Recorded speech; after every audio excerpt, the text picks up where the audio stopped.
Welcome, everyone, to our discussion on the complex conflict that unfolded in Canada during the 1837-1838 Civil Wars, where these rebellions were not simply revolts against British authority, but true internal struggles within the colonies. Absolutely. It's fascinating how the conflicts can be seen as both revolts against imperial rule and as internal civil wars with deep divisions among the colonists.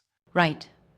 One of the key hmm aspects is that in both Upper and Lower Canada, the two sides weren't just about secession, they were engaged in a bitter struggle between supporters of radical reform and those loyal to the traditional British imperial ties. Yeah, and isn't it interesting how the loyalist presence played a significant role? They were not mere bystanders. They actively aided the British troops.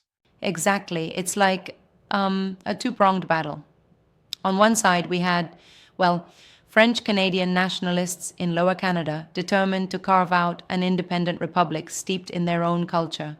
And on the other side, a loyalist coalition that included not only the well established British minority, but also some segments of other groups. And in Upper Canada, the picture seemed a bit different, right? The rebellion there was both a product of reformist sentiment and the influence of American immigrants who had a kind of manifest destiny mindset. Yes, precisely. In Upper Canada, the rebellion's base was largely centered around areas near the American border, with many rebels envisioning that the independent state they sought would eventually join the United States. It's almost like they were caught between two ideologies, one that embraced reform and the other that leaned towards annexation. That really draws a contrast between the two regions. I mean, in Lower Canada, you have a struggle defined by ethnic nationalism, where French Canadian identity was the central driver, whereas in Upper Canada, the division wasn't strictly along ethnic lines. Sure. And if you think about it, the rebellions were essentially a civil war. They involved a host of local forces, even volunteer militias, and yes, even groups like the Patriot Hunters from the American side, which complicates the narrative further. These hunters were not simply ideologically driven, Right. many were motivated by economic conditions and a belief in America's destiny. Exactly, and it's interesting because although they initially supported the idea of liberating Canada from British tyranny, their involvement eventually led to conflicts with Canadian locals. Their attempts to incite an Anglo-American war turned out to be, well, quite counterproductive. Yeah, it's fascinating how the Patriot Hunters, despite their numbers, reportedly tens of thousands of men taking an oath, ended up with only a small portion actively engaging in combat. And their actions eventually helped solidify the border, which later paved the way for Confederation. Speaking of the border, it's riveting how the rebellion and the reaction to it redefined the meaning of the US-Canada border. Initially a rather invisible line, it ended up acquiring a much tougher, almost symbolic significance after these events. Absolutely. The struggle over the border was really about more than territorial disputes. It was about national identity, loyalty, and the future of local governance. The Loyalists in Lower Canada, for example, were very adamant about preserving their British identity in the face of growing French Canadian nationalism. And that brings up the interesting point about uh, political representation. The colonial government had been trying to adopt a policy of conciliation by giving more control to local assemblies, even though the British still retained a lot of power. Right, and that policy of conciliation was an attempt to balance between enforcing imperial authority and allowing some degree of self governance. But in Lower Canada, thanks to the overwhelming influence of the Patriot Party and French Canadian sentiment, things escalated quickly into full scale rebellion, especially after the Mhm. passage of policies like the 92 resolutions that demanded greater power for the French Canadian majority. Yet it's curious to note that even though the rebellions were fueled by a call for, you know, equality and reforms, both sides maintained a belief in property qualifications for voters and even restricted voting rights in some cases. Exactly.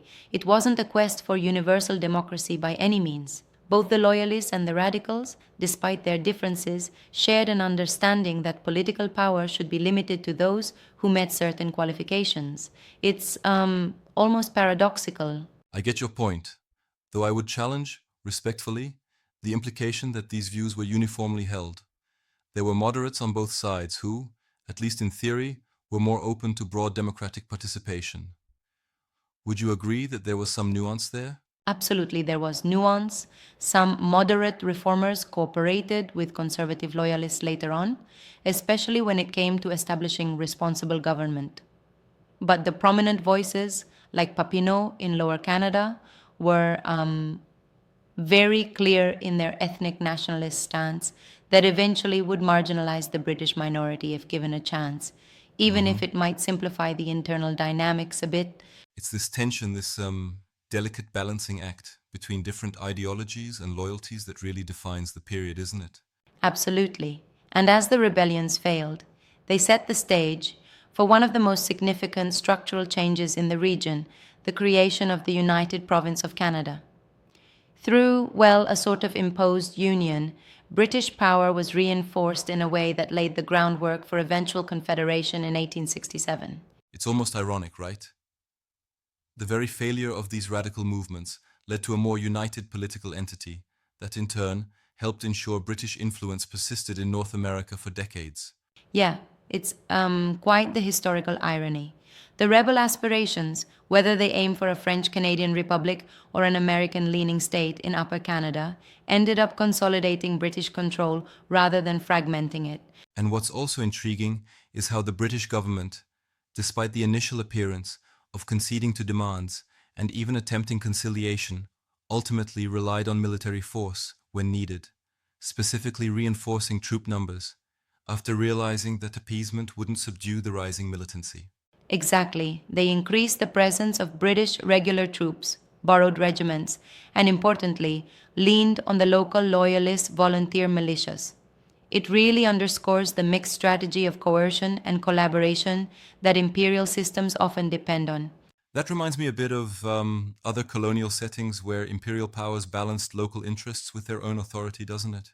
It is indeed, and it's like um, the British always had this knack for managing dissent by compromising just enough while still keeping a tight rein over their Yeah, colonies. They recognized that without local allies, maintaining such vast territories would be nearly impossible. right. Especially when you consider the practical realities, like the difficulty in controlling populations spread over such enormous areas with emerging national identities. Yep, and after the rebellions, you see some interesting political developments. Former rebels like Papineau and Mackenzie returned from exile, though Mackenzie became somewhat disillusioned by the outcome, feeling that the revolution didn't deliver what was promised. That really shows the complexity of the aftermath. Even those who had fought so hard had to grapple with the reality of British political integration, which was, hardly what they envisioned back then.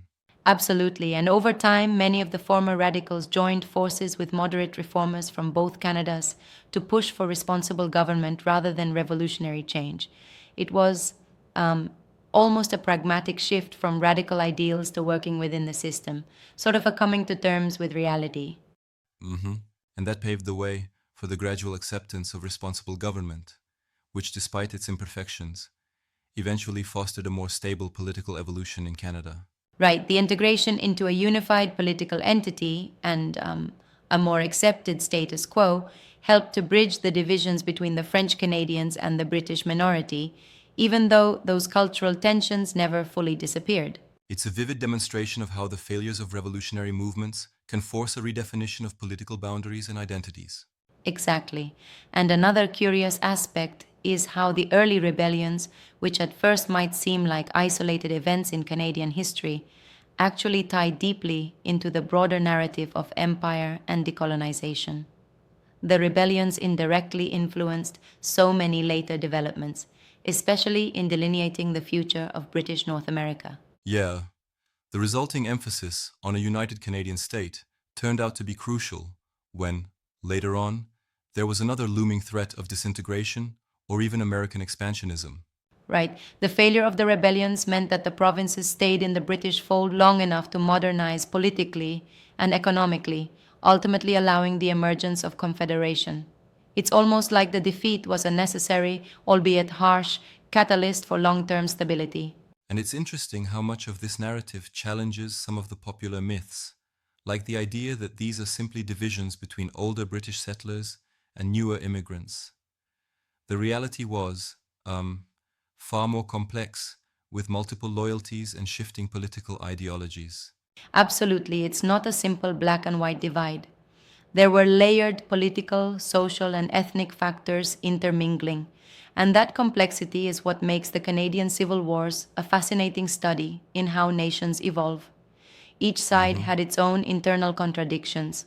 And looking at the bigger picture, the civil wars, with all their internal paradoxes and dualities, were instrumental in forging a new, more negotiated political landscape, a negotiation that ultimately led Canada toward a distinct, unified identity. Yeah, and it's remarkable how the lessons from those turbulent years still resonate in contemporary discussions about nationhood and identity in Canada. The legacy of loyalty, rebellion, and political compromise is not just history, it's part of the foundation of what Canada is today. Absolutely. The interplay between ethnic nationalism and imperial loyalty in that era shaped the political institutions and societal values that continue to influence Canadian society. So, in a nutshell, these 1837-1838 civil wars were an intricate dance between national identity, loyalty to empire, and the inevitable pull towards self governance, a reality where both coercion and conciliation played their parts. A fascinating turning Yeah, point indeed. it sure was. And while it's clear that not everyone's viewpoint from that time can be neatly packaged today, the layered narrative reminds us that historical conflicts are rarely simple. Exactly. It's like if you take a good long look at the Canadian Civil Wars, you see a microcosm of the broader struggles of empire, identity, and the human desire for self determination. Thanks for this engaging chat. It really brings the past to life.